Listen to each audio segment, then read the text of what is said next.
This is your boy DJ Leon D, and on this channel we talk about travel, money, and lots of cooking. Three things I know quite a bit about. I'm not an expert at anything. Nope, not an expert. I've just been around a long time and know a lot. Let's get it on.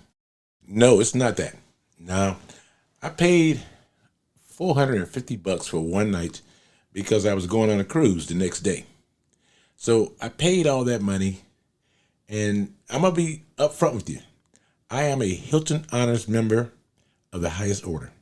I always stay at Embassy Suites because I like the idea that I get optional food for breakfast, and that always includes some type of meat. It's not just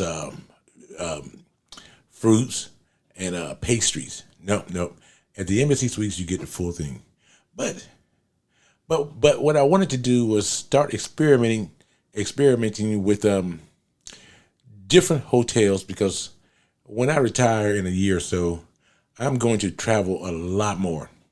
And I had seen a lot of YouTube videos, and talking about the different hotels and where they stand out and the rankings and all this. And like I told you last time, I'm never going to tell you what someone else told me. I'm going to experience that, and then I'm going to tell you what I experienced. So it's not he say, she say. No, it's what I say, because I did what I say I'm going to do or what I'm talking about. And that's why I said at the intro, I'm not an expert, but I can tell you definitely what I went through during my adventure, doing whatever I'm talking about. So I show up. Now, this is IHG, and I had just recently joined IHG as a member. So I had a lot of hopes, because a lot of people told me things. They said they love IHG. You don't need a lot of points to stay there.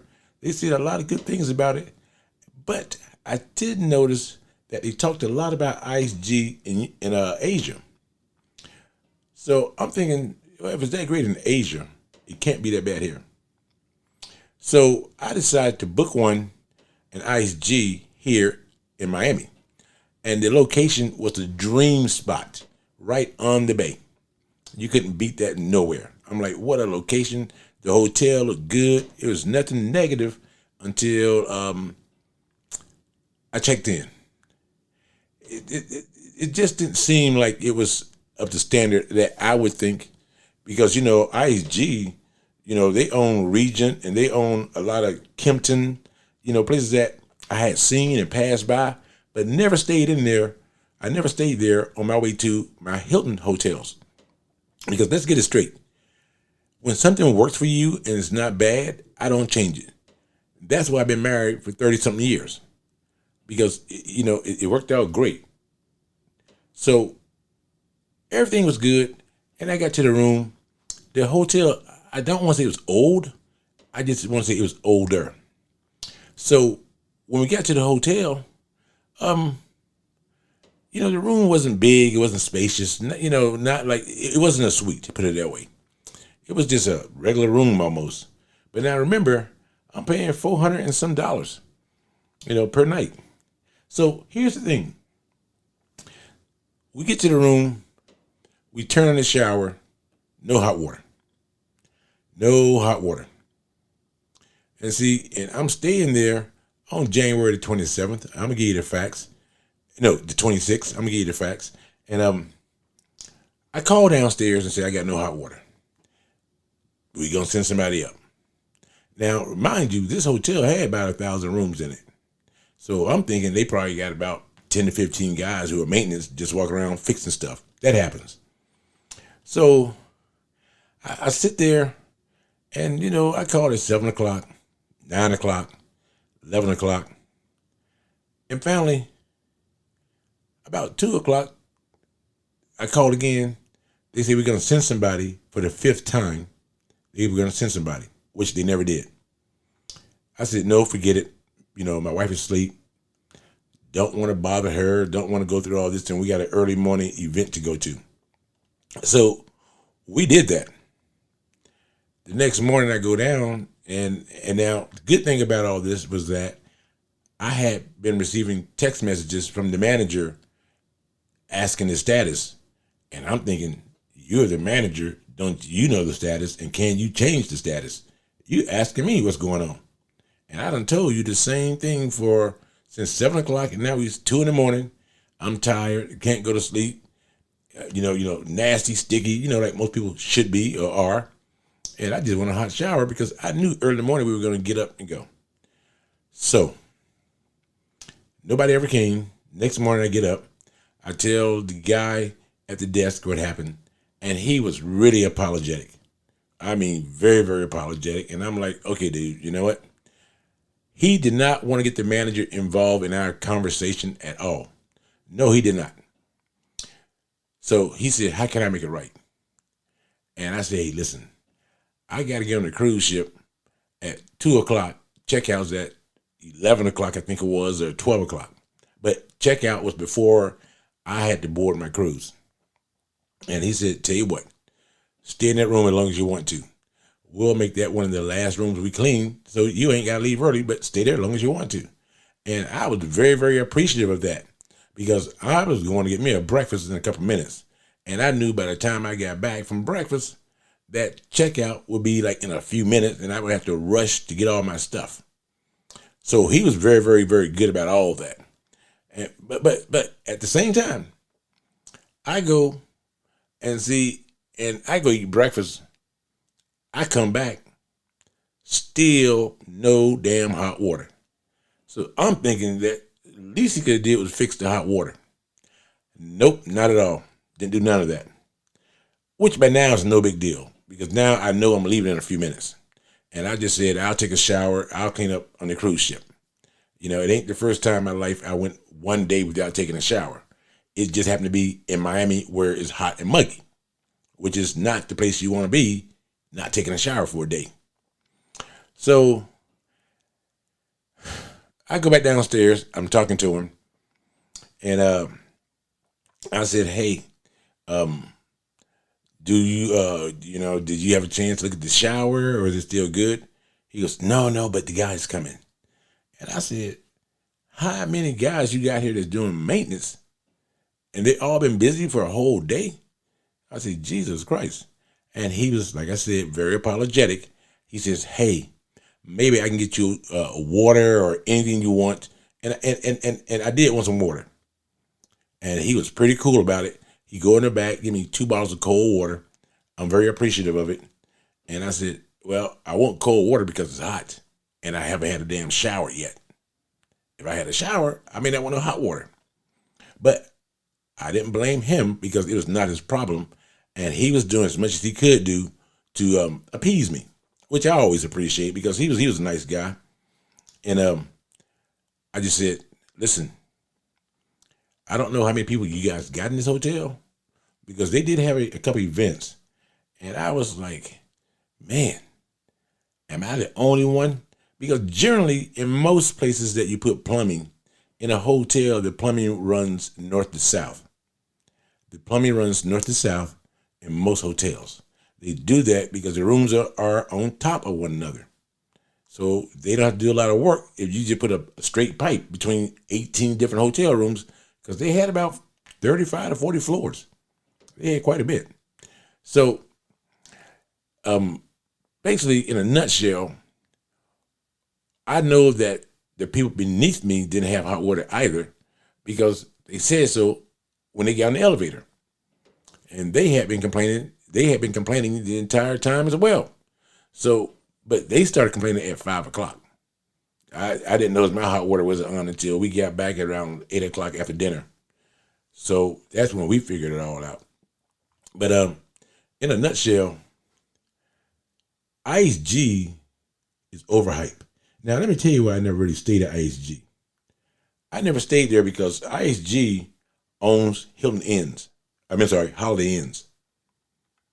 They own the Holiday Inn brand. And the Holiday Inn brand just has never appeased to me unless I'm in a small town and I got no other options outside of Hilton. So, like I said, IHG has just never, ever really appeased me or appealed to me. Because I stayed in one time in Boise, Idaho, and believe me, it was the nicest hotel in Boise. I didn't say it was a nice hotel. I say it was the nicest one in Boise, based on the looks from the outside, so I stayed there one time. And I then realized that Boise, Idaho is not for me. But some of the brands that they own, I would not consider them mid to upscale. Like, like Candlewood, Staybridge Suites, Holiday Inn Express. Yeah, but saying that, they do own, the Six Senses and the Regent brands, and they do own Crown Plaza, which I didn't stay at Crown Plaza. I went into a Crown Plaza in New Orleans one time to pick up a coworker, and I'm like, this is not bad. Well, a lot of things like women and food, a lot of things look good on the outside, but then when you get on the inside, you're like, holy crap, this is a mess. For the amount of money I paid, there is no way in hell I expected that kind of service. There was no way. They didn't have a lounge. For $450 a night, I expect for this hotel to have a lounge. And I'm so happy I found it out when I did. I'm so happy I found out when I did. I'm going to tell you why. Because I'm working on booking 6 more trips. And, I'm going to tell you about them because I just took one. But I'm planning on booking 6 more trips. And 3 are in the States and 3 are overseas. And like I said, people raved about how great IHG is. And I didn't have that experience. I just didn't have it. But the reason I'm glad I did when I did, because I now know to not stay at IHG. I now know that. So on these other trips, and some are long trips, I know we're not going to stay. No, not at all. I'm not staying at IHG because I already know what to expect. Now, some people may say, hey, you never know. It may be different. It may be better. For $450 a night, that's not the kind of money you spend to learn something that's not good or learn there's something better in that brand. Because I don't think that brand is a real competitor in the States. And see, I try to be loyal to certain brands because, like I said, if it works, it works. And I'm not going to change something that I like and it works. I'm not going to do that. But I'm not going to give you $450 to find out it doesn't work twice. No. If I had paid maybe, hell, it don't matter what I would have paid. No hot water, you still not on my list of places to stay at. So, you see all these travel videos and the people who stay in Asia a lot and stay in certain places a lot, primarily Asia, because in traveling, your experience is based on your what you pay for. Don't get me wrong. It ain't no all size fit everybody. No. If you do not have a good experience, you're not going back. That is just what it is. So my whole point to this is with IHG, I already know I'm not going back no matter what they do because they didn't right the wrong. They didn't fix the problem. And they did text me quite a bit asking me something that I had already explained and told them a couple of times. So my whole point is with IHG, I'm not going to give them another chance unless it's on them. And maybe it'll be different. And so now what I'm doing is that I'm now going to drop my membership in their loyalty program because I know I'm not going back. It's not a big deal. Life ain't going to end. They're not going to miss me. I'm not going to miss them because I need to go back to what I know is good and what I expect to be good, which is always good. So I'm trying to find these other hotels that I want to stay at because they don't have Hiltons everywhere I want to go. And I'm going to try Marriott because I did join Marriott Bonvoy. They gave me status, but I'm going to try Marriott. It's just that with Hilton, you walk in, they give you water, they give you chips, they give you cookies. They just make you feel like we want you here. IHG was kind of like going to a Motel 6. What the hell you doing here? Why are you here? Let me get up and give you a room key. They don't tell you about the Wi-Fi. They don't tell you about the breakfast servings. They just don't tell you nothing. They leave it to you to figure it all out. So I figured it all out. I ain't coming back is what I figured out. Because like I said, they just don't give you that warm welcome. And if someone's spending that kind of money in my hotel, I want that money all the time. Yes, yes, yes. And you got to know that I want that money all the time. So I'm going to make you feel like I love you, even if I don't, because I love your money, if nothing else. And a lot of these people that work at these hotels, they can look at them from the interview and say, that person's introverted. They can't work here. Because in the hosting business, you got to be extroverted when people walk up to you. You cannot be on your decompression time and someone asking you questions about what's in the neighborhood. That's not how it works. Now, the good thing about IHG InterContinental in Miami, it's right next to Bayfront Park, where all the cruise ships are. Oh, what a view. What a view. I really enjoyed that view. But, that can't be the best thing you ever had or ever gonna have. That just can't be it. But it seemed like that was it. And the hotel is huge. And let me tell you the other thing about the hotel I didn't like either. There is no wheelchair ramps. They almost force you to use the people who carry your bags for you and other stuff.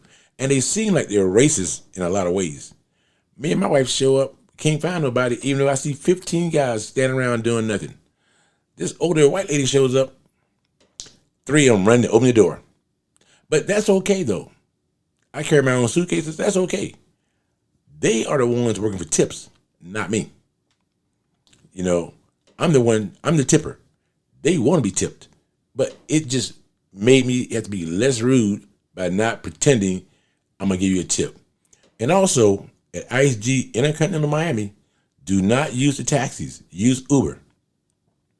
The taxi cab drivers, they refuse to turn on meters. They want to quote you a flat rate. Even though they are stupid and most of them are foreign, they don't realize that it's so easy now to go to a website on your phone and find out how much it costs to go from point A to point B. The guy tried to tell me it was $15 for a 5-minute ride, and he went out of his way because, check it out, Google Maps showed me exactly the route and the guy should be taking.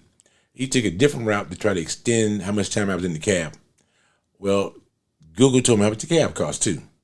I gave him what the cab cost, even though he tried to quote me twice the price. I don't know where he thinks that people are stupid. If they're staying at IHG paying $450 a night, they're not too damn dumb. They got some type of education that allowed them to make that kind of money to pay that kind of rate. But yet, Haitians or wherever they were, Africans, I don't even know. I know they were not American blacks. That much I knew. I can tell you how they dressed and how they looked. But they somehow think that people are stupid. The fact is, they got on some kind of mechanism to get over here. That tells me you came from somewhere else. You're trying to learn the system. I know the system. And the system isn't going to screw me because I'm not going to let it because I know it. So it's just sad when you go to a hotel and IHG got to know these taxis are ripping people off, their customers off. Maybe some customers don't care between $5 and $10. And you know what? I don't care either. But it's mine to give to you. It's not for you to take from me. And I would have given the guy a tip of $5, $10. I gave him exactly what I thought it should be, got out, and told him to call the police. And you don't want to have the experience in any city, and I've been in Miami a million times. I have taken similar routes for the same amount of distance, so I had an idea what a taxi cost. But this guy didn't think I did.